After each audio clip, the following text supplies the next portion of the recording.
उतना बड़ा घोटाला।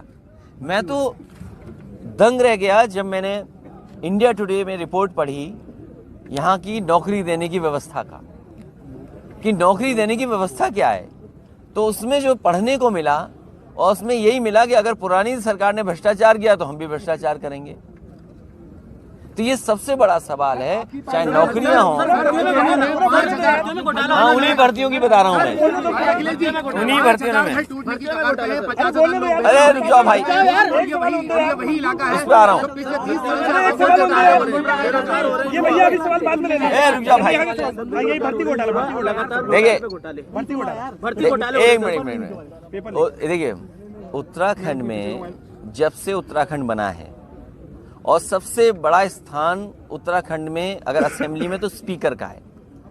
आपने इंडिया टुडे की रिपोर्ट और आप में से सब लोग जागरूक पत्रकार हैं, आपने सब ने देखा है, समझा, जाना है।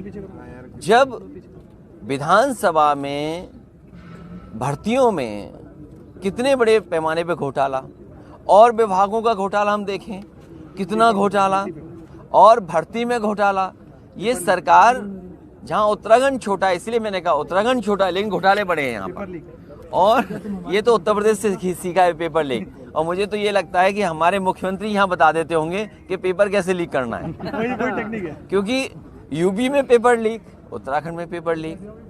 यहाँ पर भर्तियों पे सवाल खड़े हो रहे हैं, वहाँ भी भर्तियों में सवाल खड़े हो रहे हैं, और कितना भेदभाव है।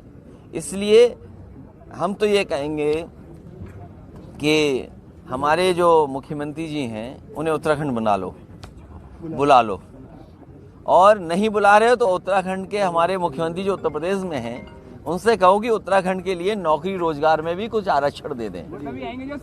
अरे नहीं, आरक्षण दे दें। इसलिए मैं कह रहा हूँ आरक्षण दे दें कि उत्तराखंड में तो नौकरी घोटाले में जा रही है, पेपर आउट हो रहे हैं, पेपर लीक हो रहे हैं, और मंत्री तक लोग शामिल हैं। जो संस्थाओं में नौकरी निष्पक्ष मिलनी चाहिए, फेयर नौकरी मिलनी चाहिए, वो भी नहीं दे पा रही है उत्तराखंड। इसलिए उत्तराखंड में समाजवादी पार्टी मजबूत होगी, हमारी ये मानना है। हमारे साथी और काम करेंगे, जो जनता के मुद्दे उनको उठाएंगे, और बहुत जल्दी पूरे प्रदेश स्तर के संगठन की बैठक हम लोग करेंगे। 2024 में सभी सीटों पर समाजवादी पार्टी लड़ेगी। यूपी में भी चुनाव लड़ेगी, और अगर यूपी में हमसे कोई सीट मांगेगा तो हम उत्तराखंड में ही मांग सकते हैं, मध्य प्रदेश में भी मांग सकते हैं। उत्तराखंड एक समय पे यूपी का ही हिस्सा था, और जिस समय उत्तराखंड बना लोगों को भरोसा और उम्मीद ये थी कि विकास बहुत होगा और उत्तराखंड खुशहाली के रास्ते पे जाएगा। इधर जो देखने को मिल रहा है, जो न केवल भारत बल्कि दुनिया देख रही है कि जोशीमठ में क्या हुआ है। जो हमारा विकास जिस गति से होना चाहिए था, विकास को विनाश की तरफ नहीं ले जाना था, और जो पैरामीटर्स होते हैं विकास के, उन पैरामीटर्स का पालन करना चाहिए था। उत्तराखंड के पहाड़ कच्चे हैं, एक्सपर्ट, साइंटिस्ट या जो रिसर्च करते हैं, एनजीओ चलाते हैं, उन्होंने समय समय पर सरकारों को सावधान किया। वो सरकार चाहे कांग्रेस की रही हो और चाहे बीजेपी की, आज इन सरकारों को समय समय पर वहाँ के लोगों ने सावधान किया, एक्सपर्ट्स ने सावधान किया कि विकास अगर यहाँ करोगे तो ये जमीनें धंस जाएंगी, क्योंकि इन्वायरमेंटली जो एक्सपर्ट हैं उनकी सरकार नहीं मान रही है। सरकार केवल मुनाफे के चक्कर में, आज अगर एनटीपीसी का पावर प्लांट बना रहे हैं तो यही कहेंगे हम सस्ती बिजली दे देंगे। हम उनसे ये कहना चाहते हैं कि अगर सरकार चाहे तो इतना सोलर में इनोवेशन हो गया है, जो कीमत आपको एनटीपीसी देगा बिजली, वही हो सकता है थोड़ा बहुत महंगी हो, वो मिल जाए पैसा आपको सोलर से।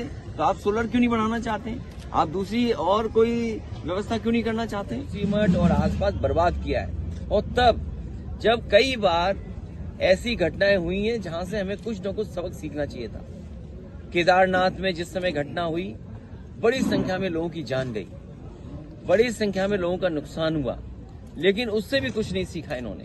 और अब जोशीमठ में जो हुआ है, मैं समझता हूं इन्वायरमेंट इम्पैक्ट असेसमेंट रिपोर्ट आई होगी, और जो इन्वायरमेंट इम्पैक्ट असेसमेंट रिपोर्ट है उसके तहत क्या क्या ध्यान रखना था सरकारों को या एनटीपीसी को या वहां के ठेकेदारों को, वो ध्यान नहीं रखा, जिसके कारण वो नुकसान और भरपाई क्या सरकार करेगी, एक बड़ा सवाल खड़ा होता है।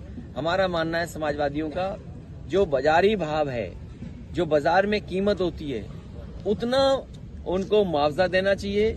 सेटलमेंट के लिए अच्छी पॉलिसी बना करके, क्योंकि दिल्ली और आपके उत्तराखंड और लखनऊ के भी मुख्यमंत्री उत्तराखंड के ही हैं। अगर ये ध्यान नहीं देंगे तो कौन ध्यान देगा। जहां तक 24 का सवाल है, 24 का मैं कह सकता हूं, जिस प्रदेश ने बीजेपी की सरकार बनाई वही प्रदेश बीजेपी को बाहर कर देगा।